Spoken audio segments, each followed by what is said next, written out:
जो घटना हुई बम्बई में, वो हमें तो बिल्कुल विश्वास नहीं हो रहा है कि ये घटना हुई है।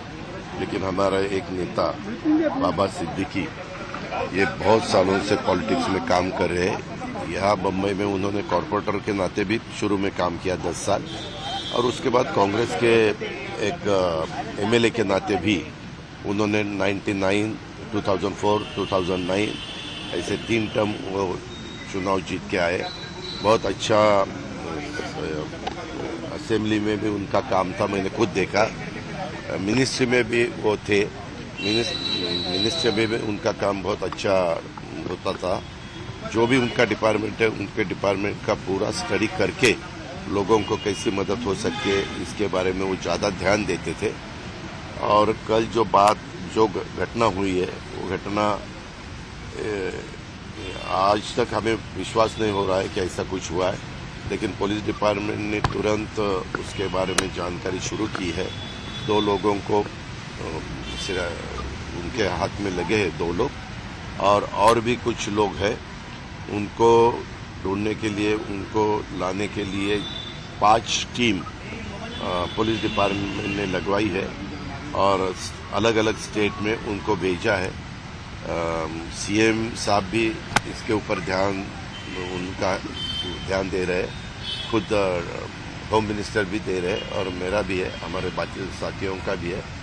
और जल्द से जल्द पता चलेगा कि एग्जैक्ट ये सब करने का कारण क्या है, किसने ये सब सुपारी दी, किसने ये सब किया। इसके बारे में तुरंत नहीं, लेकिन 1-2 दिन में ही पता चलेगा, ऐसा मुझे विश्वास है। और आज 8:30 बजे बड़ा कब्रिस्तान मरीन लाइन्स में जो है, वहाँ उनको दफनाया जाएगा। सरकारी इत्मीनाने दफनाया जाएगा, राजकीय सम्मान से। और उसके बारे में भी गवर्नमेंट ऑफ महाराष्ट्र ने ऑर्डर्स निकाले हैं। और अभी थोड़ी देर के बाद पोस्टमार्टम होने के बाद उनको उनके घर में लेके जाने वाले हैं। और वहाँ कुछ टाइम रखने के बाद उनकी जो कॉन्स्टिट्यूंसी है, वहाँ लोगों को दर्शन के लिए रखने वाले हैं। और फिर बाद में रात को 8:30 बजे ये सब उनके दफनाने की पूरी ये हो जाएगा। दादा, अपोजिशन लीडर यहाँ आए थे, उन्होंने कहा कि कानून व्यवस्था फेल हो चुकी है। अब पूरे महाराष्ट्र में सबको बुलेट प्रूफ जैकेट दे देना चाहिए, क्योंकि सरकार और ये सब फेल है, सबको इस्तीफा देना चाहिए। देखो, वो तो बोलेंगे ही बोलेंगे, ये ऐसे अब बिल्कुल नहीं होना चाहिए था। अभी अपोजिशन वालों क्या बोलेंगे, वही बोलेंगे। लेकिन हमारा काम है कानून ठीक रखना, कानून व्यवस्था ठीक न रखना, और उसके बारे में और भी जो भी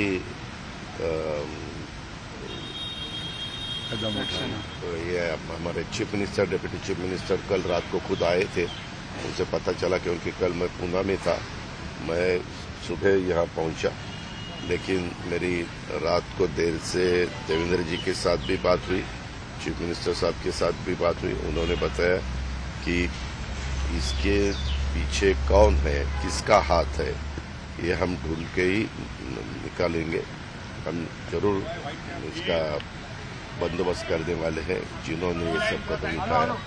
और अपोजिशन वालों को जो भी बोलना है वो बोल सकते हैं, लेकिन मेरी इतनी उनको विनती है कि अपना एक साथी, उन्होंने कांग्रेस में भी काम किया, हमारे महाविकास आघाड़ी में भी उन्होंने काम किया, अभी राष्ट्रवादी कांग्रेस में आके वो महायुति का भी एक घटक बने थे और अच्छी तरह से काम करने की उनकी कोशिश थी।